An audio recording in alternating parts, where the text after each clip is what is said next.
Hi, I'm Gary Watson, and welcome to Turnabout Counseling. Today, I want to continue my discussion about solution-focused brief therapy in marriage counseling by relating an account that one of my male clients just gave me last night, in fact, after 4 sessions of marriage counseling. So this man and his wife had been married for about 30 years, and they were having some communication problems. They were having trouble talking about any kind of disagreement without it ended up in a major argument with some really disrespectful behavior on both parts happening. And he knew there was a problem, but he really didn't want to try marriage counseling because he was afraid he would have to, revisit all these past arguments and be accused of things or have to own up to his mistakes and his, rude behavior. And he really didn't want to have to defend himself or at least explain himself.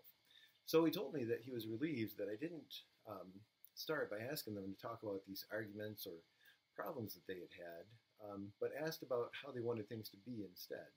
And I started by asking them what will be different for them when they can say they don't need counseling anymore. And I kept asking for details about what their preferred future looks like instead of asking about how the problem started or who was to blame. And he liked this because there was a focus on the future, and he liked this a lot better than talking about the past, which he couldn't change anyway.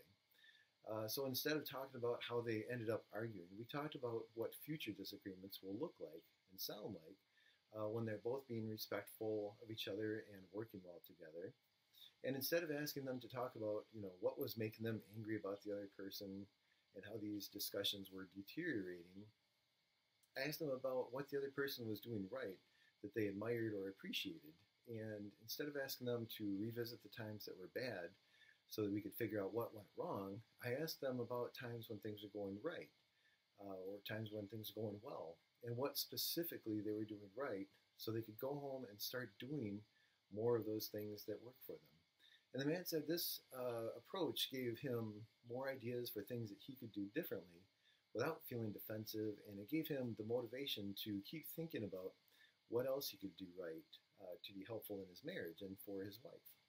So I think this is a good example of why people like the solution-focused approach to marriage counseling and counseling in general by asking questions to elicit what you're doing right instead of what you're doing wrong. It builds your confidence and your motivation to make positive changes. And the positive changes are based on things you've already done in your past anyway, which makes it a lot easier to do those things. And we also have this focus on not so much what's wrong, but what could be right. And when things aren't going right, what is that going to look like? And we get detailed about that. And then you've got this image in your head of this ideal future, this preferred future as we call it. And when you have that, it makes it a lot easier to start making those things happen. So anyway, that's solution-focused therapy in marriage counseling, at least a little snippet of it. And if you'd like to learn more, you can visit my website at turnaboutcounseling.com, and all my contact information is there, so feel free to get in touch with me. Thanks a lot.